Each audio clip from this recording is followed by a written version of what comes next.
पे हुआ है उस दिन तक का इंटरेस्ट लगेगा। समझ में आया?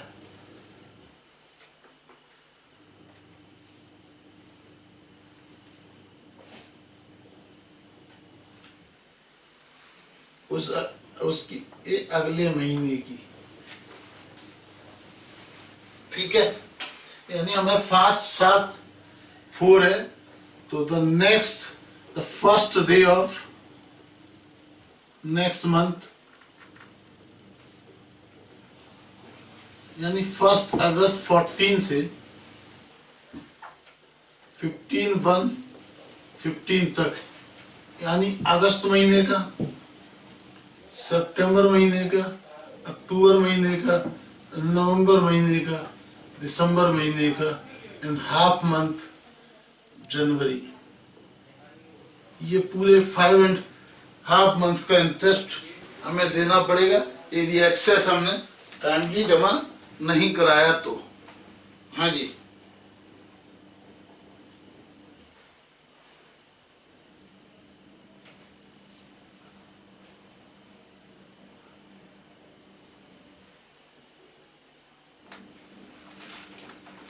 ठीक है।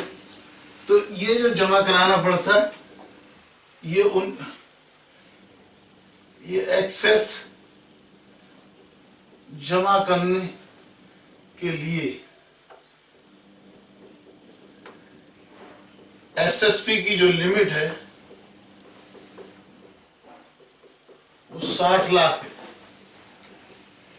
यानी पिछले फाइनेंशियल ईयर की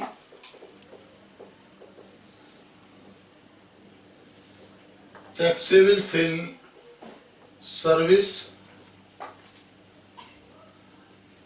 60 लाख है,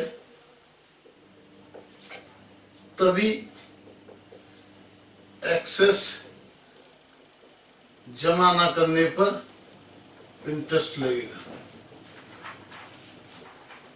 यानी ये जो एक्सेस जमा ना कराने के लिए जिनकी लास्ट ईयर तक 60 लाख रुपए तक की सर्विस है, उन पर ये इस तरह का ब्याज नहीं लगेगा, ठीक है। तो ये छोटी मोटी अमाउंट पर यदि कुछ एक्सेस आता है तो हमारे को ब्याज नहीं देना पड़ेगा। ओके,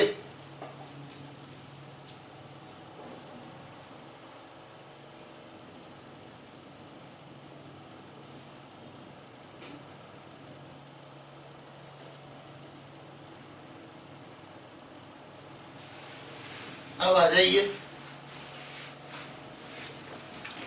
तो ये आप कॉपी कर लीजिए, तो फिर मैं आपको और चीजें बताता हूं ड्यू, ठीक है। उसके बाद में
हाँ जी, ये हो गया कॉपी।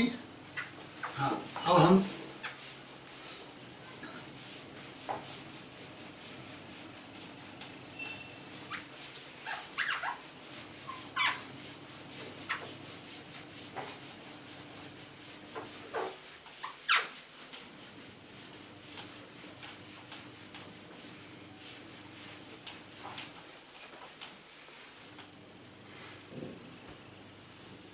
अब आ जाइए ड्यू डेट ऑफ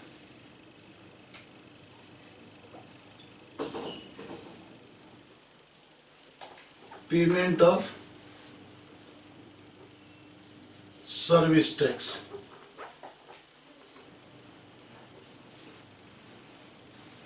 तो ये आ जाएंगे मंथ,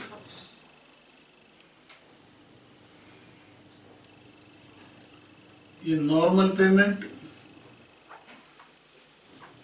ये ई पेमेंट।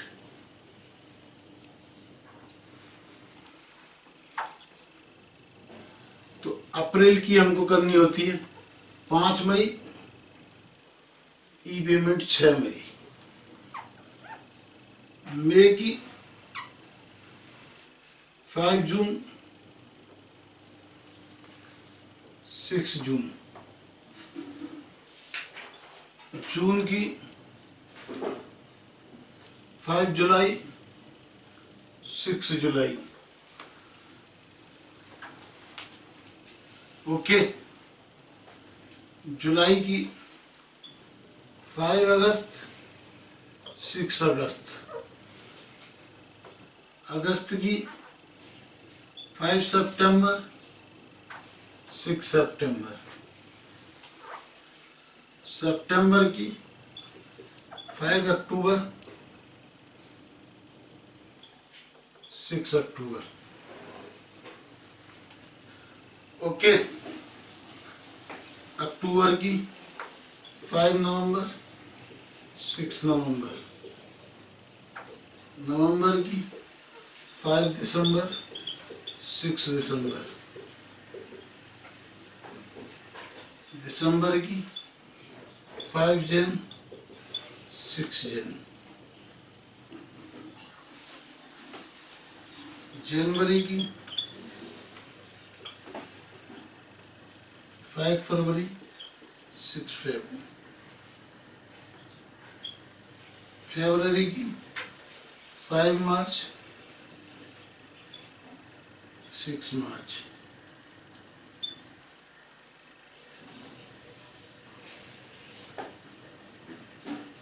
मार्च की 31 मार्च और 31 मार्च।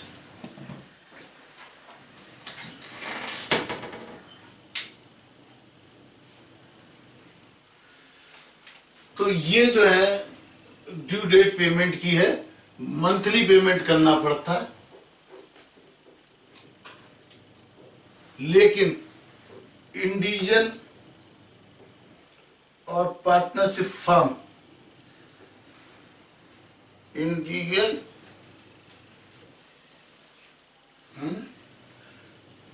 और फर्म, इंडिविजुअल में इंडिविजुअल इंक्लूडिंग प्रोप्राइटर, लेकिन एचयूएफ नहीं, एचयूएफ यहीं पे आएंगी, HUF plus company plus all others. तो इनको जो है ये क्वार्टरली करना होता है। क्वार्टरली का मतलब इनके लिए ये वाली डेट है, ये वाली डेट है, ये वाली डेट है, किसके लिए? इस सारी अमाउंट के लिए।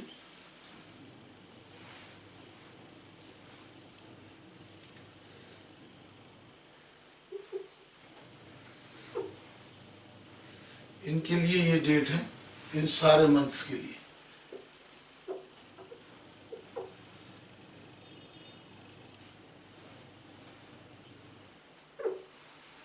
समझ में आया?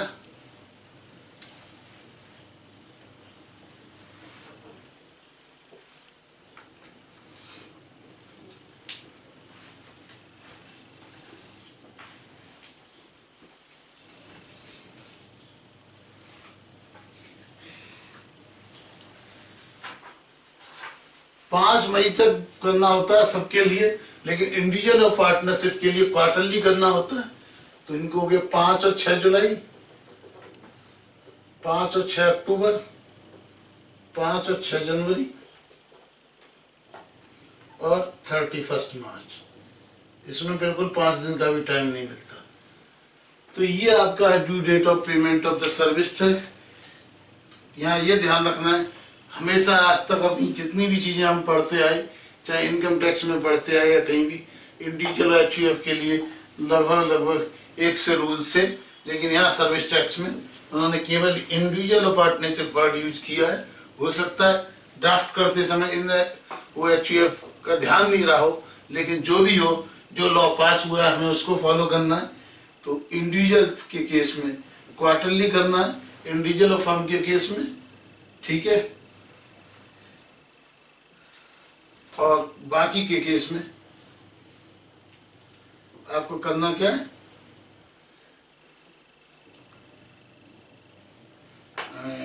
मंथली पेमेंट करना। तो ये आप कॉपी कीजिए।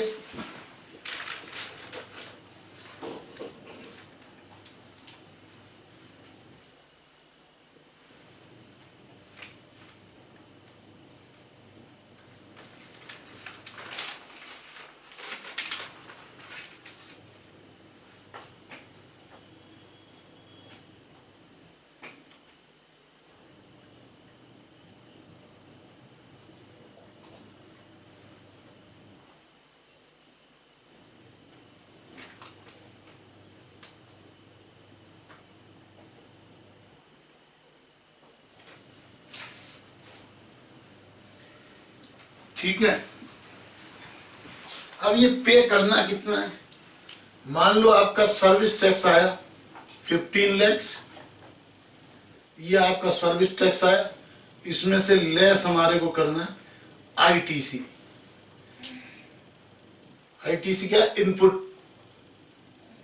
इनपुट सर्विस पे जो हमने पे किया, मान लो 8 लाख करना है, तो ये हमारा कितना हुआ 7 lakhs। तो हमें 7 lakhs डिपॉजिट करना है इनपुट की क्रेडिट के बाद में। लेकिन अगर ये हमारा total service tax before ITC यदि 10 लाख से ज्यादा है, और अब तो उसको 5 लाख भी कर दिया गया, 5 लाख से ज्यादा है, तो इसको हमें क्या करना, ई फाइल करना, ई पेमेंट करना जरूरी है। क्या करना, ई पेमेंट, ठीक है।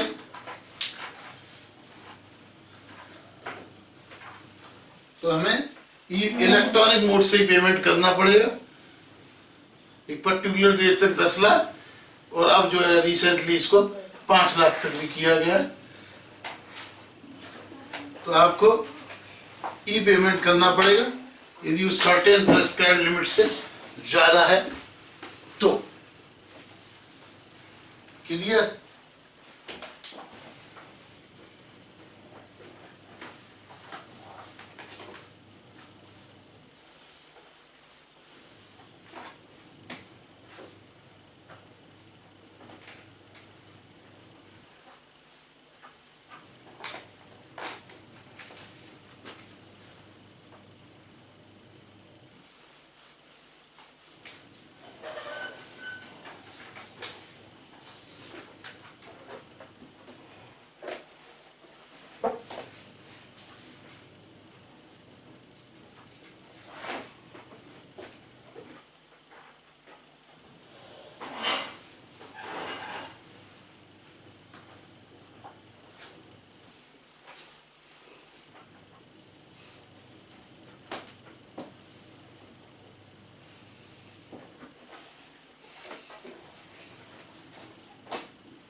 तो ये हमारा टैक्स हुआ। अब हम समझते हैं रिटर्न्स।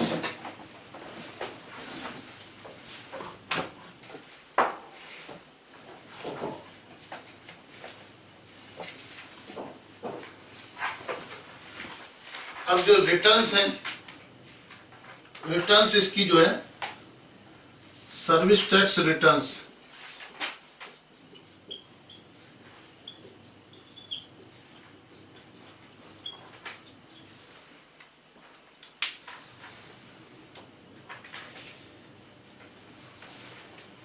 जो सर्विस टैक्स रिटर्न्स हैं ये जो सर्विस टैक्स रिटर्न्स है ये हाफ ईयरली जमा होती हैं। क्या होती हैं? Half yearly. यानी एक हाफ ईयरली रिटर्न हमें जमा करनी होती है। कब कब करनी होती है? 25 तारीख को। तो हाफ ईयरली रिटर्न हमें 25 अक्टूबर तक, और यहाँ हाफ ईयरली रिटर्न 25 अप्रैल। सर्विस टैक्स पे तो हमें मंथली करना पड़ता है और इंडिविजुअल उसके केस में क्वार्टरली, लेकिन रिटर्न हमारे को हाफ ईयरली करनी होती है। और यदि कोई गलती रह गई तो हम 90 डेज के अंदर, 90 डेज में, within 90 days we can revise. Okay, 25 October और 25 अप्रैल तक आपको फाइल करनी है। यदि कोई गलती रह गई है तो आप रिवाइज कर सकते हैं 90 डेज के अंदर। ओके, हाँ जी। तो ये हमने समझा due date of payment of service tax और service tax returns.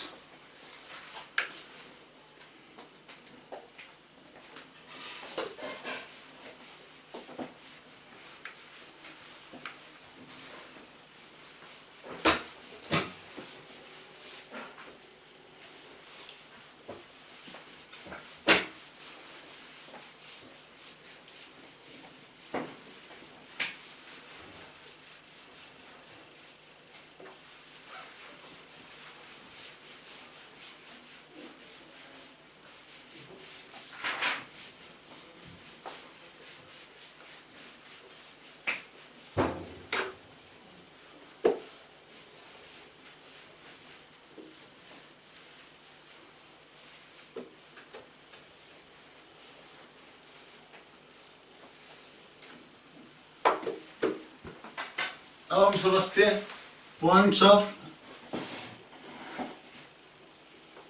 Taxation rules 2011। हाँ जी, जैसा कि हमने बताया सर्विस टैक्स आपको रिसीट बेसिस पर लगता था, लेकिन अब क्या हुआ, एक point of taxation rules 2011 issue किया। ये पॉइंट ऑफ टैक्सेशन कौन सा पॉइंट है? ये पॉइंट ऑफ टैक्सेशन है कि वो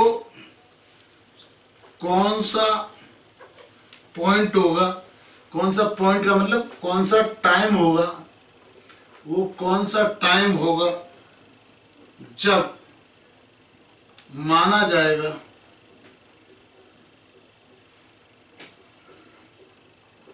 वो कौन सा टाइम होगा जब ये माना जाएगा कि सर्विस टैक्स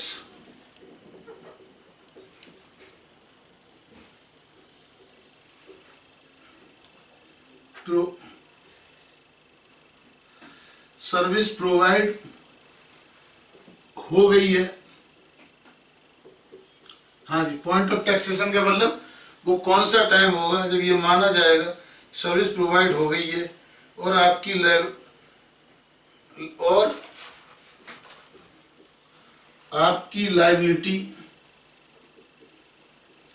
लायबिलिटी एराइज हो गई है। हाँ जी, समझ में आया? पॉइंट ऑफ टैक्सेशन रूल्स क्या है? क्यों पॉइंट क्या है? ये पॉइंट मीन्स,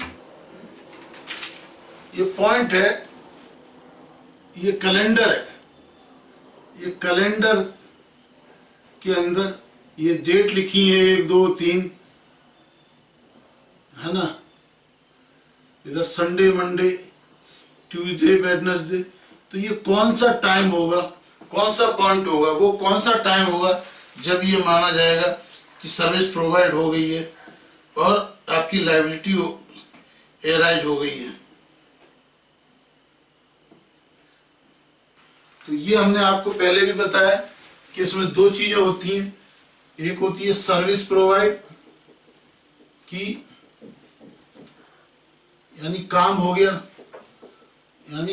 गया, और दूसरा पेमेंट रिसीव। तो पॉइंट ऑफ टैक्सेशन ये बताता है सर्विस टैक्स की लायबिलिटी किस समय होगी। तो ये सर्विस प्रोवाइड करने के बाद में हम बिल देते हैं, तो बिल हम 30 दिन के अंदर दे सकते हैं। 30 दिन तक के लिए यदि हम 30 दिन के अंदर बिल हम दे देते हैं तो ये डेट यहाँ शिफ्ट हो जाती है। अदरवाइज यदि 30 दिन के बाद देते हैं तो ये ओरिजिनल डेट रहती है। समझ में आया? यदि 30 दिन के अंदर, जिस दिन हमने सर्विस प्रोवाइड की, 30 दिन के अंदर बिल दे देते हैं तो वो सर्विस प्रोवाइड 30, ठीक है। तब तो क्या होगा, यदि 30 दिन के अंदर का बिल है तो बिल और पेमेंट, इसमें से जो भी अर्लियर हो, जो भी पहले हो, विच एवर इज अर्लियर, उस डेट को सर्विस टैक्स की लायबिलिटी मानी जाएगी। उस डेट को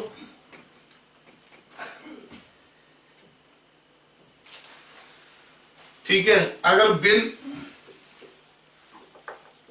आफ्टर 30 डेज है तो बिल वाला मामला खत्म। अब बिल का मामला खत्म तो हमें यही वाली, यानी जिस दिन सर्विस प्रोवाइड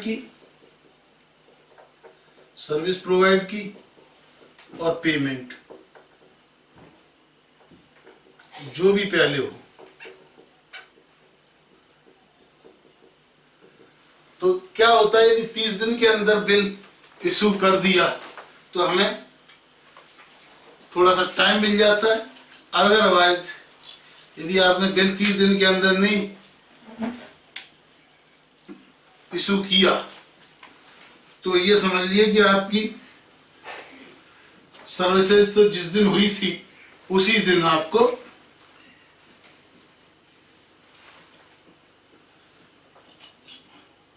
मान लिया जाएगा, सर्विस टैक्स की लायबिलिटी उसी दिन हो जाएगी, ठीक है। हम एक एग्जाम्पल से इस पॉइंट ऑफ टैक्सेशन को समझेंगे। अगर ये समझ में आ गया हो और यदि आपने ये कॉपी कर लिया हो तो हम आगे बढ़े। बताइए, हाँ जी, क्या कहना है आपका? हाँ जी, तो इसको हम इरेज कर देते हैं और हम अब एक एग्जाम्पल लेके आपको इस पॉइंट ऑफ टैक्सेशन को जरा अच्छी तरीके से आपको बताते हैं।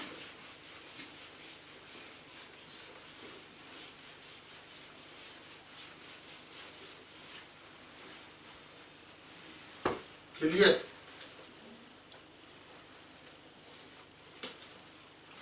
अब ये आपका आ गया, दिखाई दे रहा है? हाँ, ठीक है। Date of completion of service,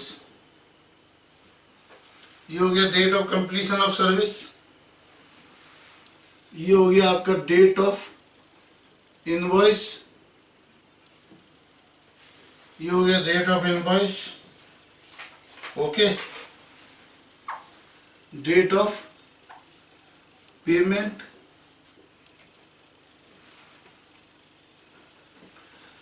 तो ये आ गया point of taxation. Point of taxation का मतलब date on which service tax liability arises. तो जिस दिन सर्विस टैक्स की लायबिलिटी अराइज होती है उसको क्या कहते हैं? Point of taxation.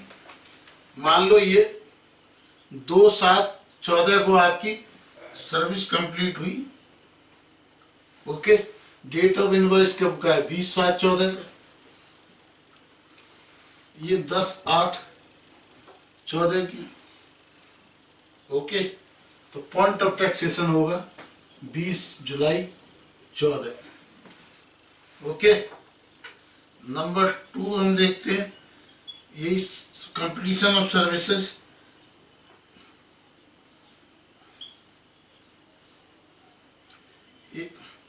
सभी केसेस में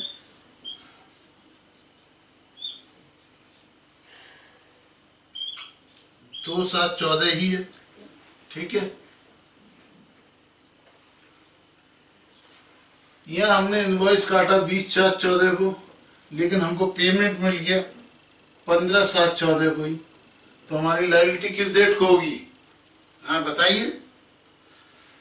इसको, ये भी हमारी 15/7/14 को ही लायबिलिटी मानी जाएगी। ये भी हमारी लायबिलिटी, ठीक है, क्योंकि यहाँ पर जो है दिन है,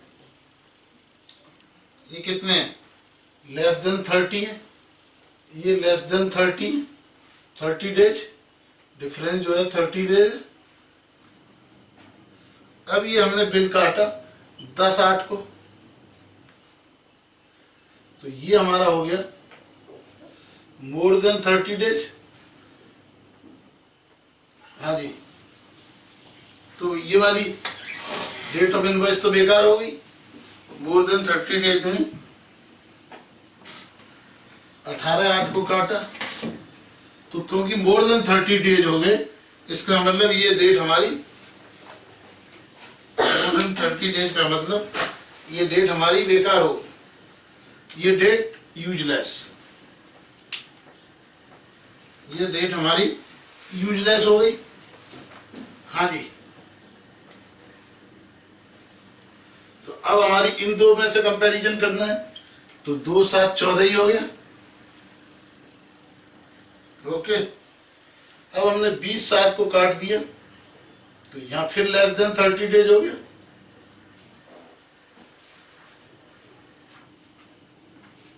ठीक है, तो ये हमारी कितनी हो गई? ये मान लो 15/6/11 को,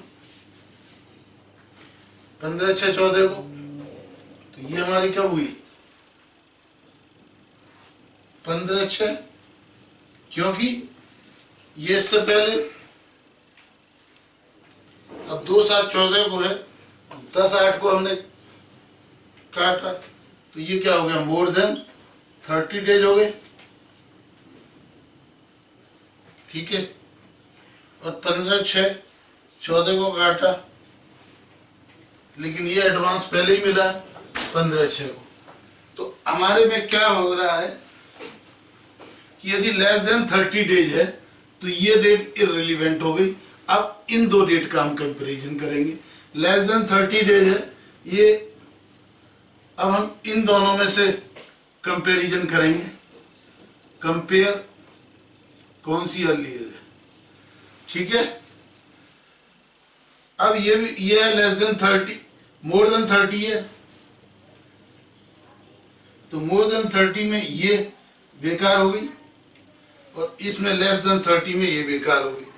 अब हमें कंपेयर करना है इन दोनों में से। इन दोनों में से ये पहले है, ये पहले है, पहले 20/7, तो 20/7 हो गई, क्योंकि 20/7 इज द अर्लियर ऑफ, 20/7 क्या है? That is earlier of 20/7/14 and 10/8/14 में से। ये क्यों हुई? ये है अर्लियर 20/7/14 में से एंड 15/7/14 में से। यहां क्या हुआ? यहां अर्लियर है 2/7/14 से और 18/8/14 में से। यहां पर अर्लियर है ठीक है 20/7/14 से और 15/6/14 में से। ये क्या हुआ? अर्लियर है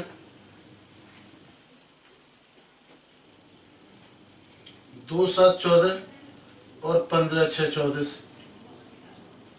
ओके, अब यहाँ पे क्या है, सिंस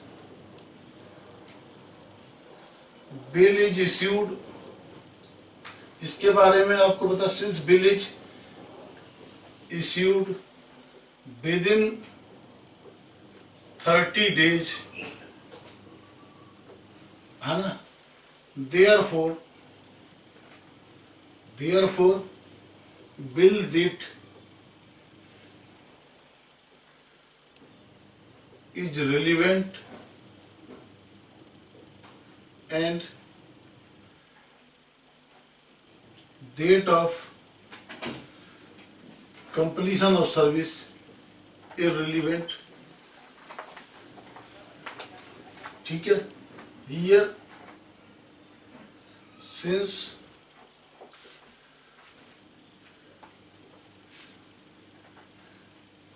इसमें भी since bill is issued do, इसलिए bill that is irrelevant। in that case since bill is issued after 30 days, therefore bill that is irrelevant and date of completion of service is relevant। Okay, यहां भी आप क्या लिखेंगे, since bill is issued within 30 days, therefore यहाँ भी same, ये वाला same आ जाएगा, therefore bill date is relevant and date of completion of service is irrelevant। here since bill is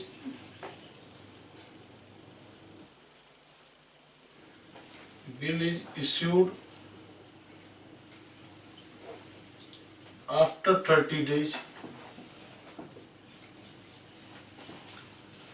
therefore ये वाला पॉइंट आ जाएगा, therefore bill that is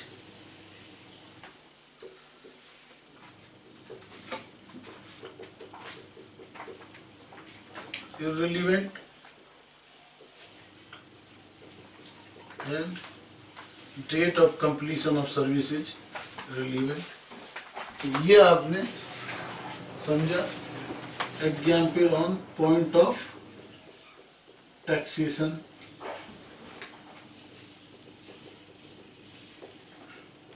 rules, हाँ जी, आया कुछ समझ में?